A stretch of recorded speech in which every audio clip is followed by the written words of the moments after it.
जो मांग है उसके लिए तो हम सड़क से सदन तक, चाहे हम सरकार में थे या हम सरकार में नहीं भी थे, तो भी हम समाज के लिए लड़ाई लड़ते हैं। कहीं भी घटना, दुर्घटना, दुख सुख, बाकी तो माननीय सुशील मोदी साहब वह सिर्फ बयान देते हैं कि ये तमाम लोग लगे हुए थे मुझे हराने के लिए, और समाज ने नहीं सुना। समाज को लगा कि नहीं, ऐसा कोई रणविजय साहू अपने गांव से खेत बेच के नहीं लाया। समाज का कुशल नेतृत्व करते हुए, संचालन करते हुए मैंने इस काम को किया हूँ, और मुझे गर्व है कि मेरे नेतृत्व में बिहार में 9 एमएलए बने हैं।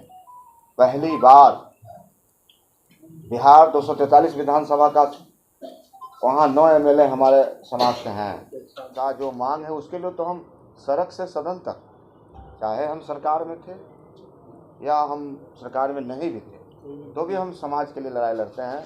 कहीं भी घटना, दुर्घटना, दुख सुख, बाकी तो माननीय सुशील मोदी साहब वह सिर्फ बयान देते हैं, और मैं तो उन गरीबों व्यापारी के पास जाता हूँ, गले लगाता हूँ, आंसू पोंछता हूँ, और उनको न्याय के लिए चाहे डीजीपी हो, चाहे एसपी हो, चाहे सदन हो, हम लड़ाई लड़ने का काम करते हैं। हमें लगता है कि ये तमाम लोग लगे हुए थे मुझे हराने के लिए, और समाज ने नहीं सुना। समाज को लगा कि नहीं, सही में रणविजय साहू ही सोसाइटी के लिए, साहू समाज के लिए दुख सुख में लड़ते हैं और लोगों को मदद करते हैं। इसलिए समाज ने पुनः हमको मैंडेट दिया और 4 साल के लिए पुनः अध्यक्ष पद पर बैठाया।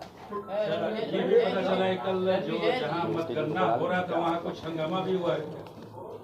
नहीं, कल जो मतगणना था उसमें जो लोग या जो समाज ने जिनको नकार दिया या उन्होंने जिस ध्रुवीकरण का आशा लेके गया था कि शायद हम इन्हीं के नाम पर पार घाट लग जाएंगे, तो हमें ये इतने बड़े चेहरा, माननीय चेहरा, इतना एमएलए, तो हमें लगता है कि समाज ने इनको नकार दिया, और समाज को लगा कि नहीं, समाज का असली पुत्र तो रणविजय जी। आप आरजेडी से हैं, खास करके वैश्य समाज के बारे में कहा जाता है कि वो बीजेपी का बड़ा वोट बैंक है और उसके अलावा कहीं नहीं जाएगा, लेकिन समाज फिर आपको मतलब इस तरह क्या मानते हैं? ये देखिए, बीजेपी का हमारा समाज कोई गुलाम नहीं है, बधुआ मजदूर नहीं है, और ये साबित किया है।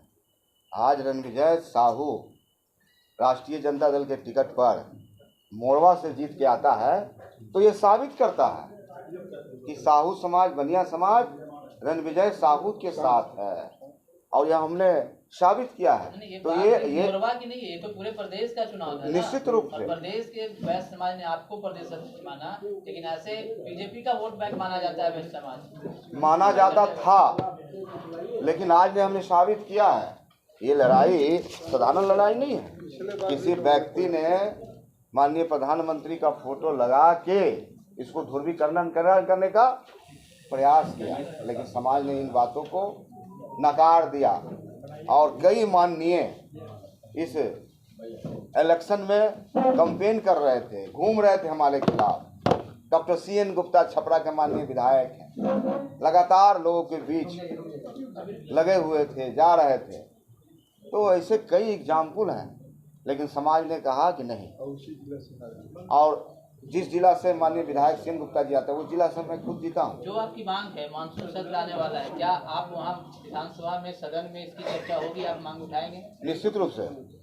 अभी मानसून सत्र 10 तारीख से बिहार विधानसभा खुला, हम इन बातों को हम रखेंगे, और हमारा समाज का जो डिमांड है, मांग है, चाहे 7% भागीदारी की बात हो, व्यवसायी आयोग का गठन का बात हो, तेलीघानी बोर्ड के गठन का बात हो, या सत्ता में भागीदारी की बात, तो हम इस चीज़ को लड़ा। इसीलिए तो समाज हमको पुनः अध्यक्ष बनाने का काम किया। नीतीश कुमार जी ने महागठबंधन की बैठक यहाँ बुलाई विपक्षी दलों की, और जो तय हुआ था कि शिमला में अगली बैठक होगी, लेकिन अब एनसीपी प्रमुख जो है शरद पवार ने कहा है कि नहीं, उन्होंने घोषणा की है कि बैठक अब पुणे में होगी, नागपुर में होगी। तो नीतीश कुमार क्यों नहीं कर पाए? देखिए, अगुवाई इन्होंने की थी, इनको अगली घोषणा तिथि यहाँ स्थान तय करना चाहिए था। पूरे विपक्षी दल का इस बिहार में बैठक हुआ, और इसका पूरा केंद्र बिंदु राज्य बिहार राज्य बना हुआ है। तो हमें लगता है कि माननीय मुख्यमंत्री नीतीश कुमार जी ने जो घोषणा किया और आपने कहा माननीय शरद पवार जी ने, तो निश्चित रूप से जहां उचित स्थान होगा, जहां लोगों का कम्युनिकेशन होगा, लोग जुटे होंगे, तो ये कोई विषय नहीं।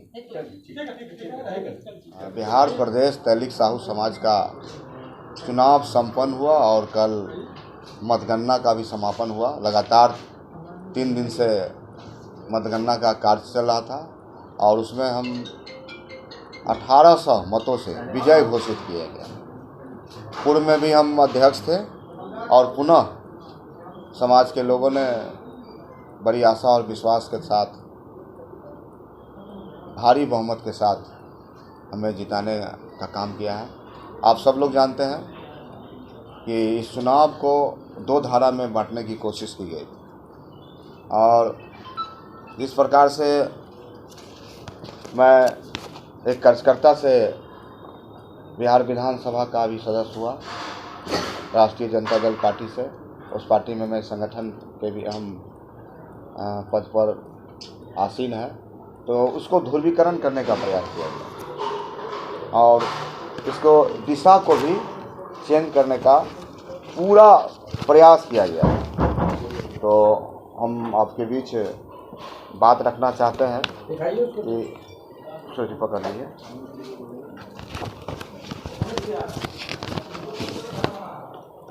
कि हमारे जो विरोधी थे बिल्कुल भाजपा के लाइन पर, यानी देश के प्रधानमंत्री का उन्होंने फोटो लगाया कि इसका ध्रुवीकरण हम कर लें।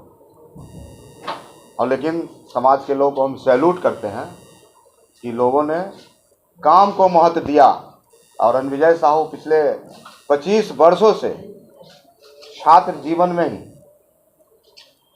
हम लगातार लगे हुए हैं, तो उसका परिणाम है कि आज मुझे लोगों ने इतने भारी पुनः अध्यक्ष बनाया, निर्वाचित हुआ। और एक सामाजिक संस्था, इसमें कई काम हमने किए हैं। बॉय हॉस्टल, कई जातियां हैं बिहार में जो सामाजिक संगठन चलाती है, लेकिन हमें गर्व है कि साहू समाज का पटना में 115 बच्चों को रहने का इंतजाम है। और मैंने इस कड़ी को आगे बढ़ाते हुए बालिका छात्रावास का निर्माण करवाया।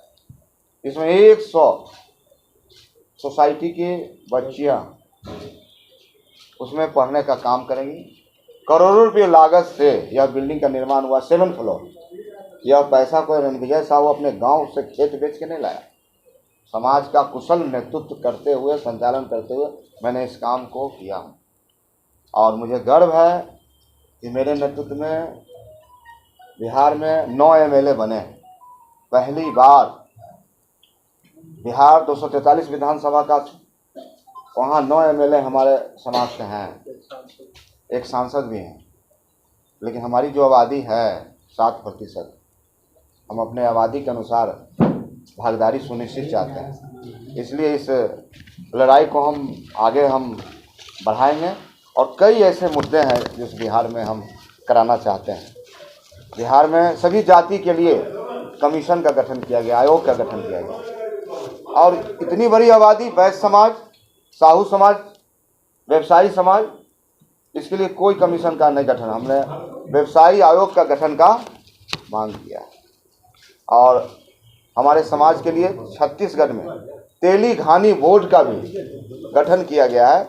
उसी को मैं बिहार में भी हम चाहते हैं कि तेली घानी बोर्ड का गठन हो और इसके लिए लड़ाई हम लड़ें।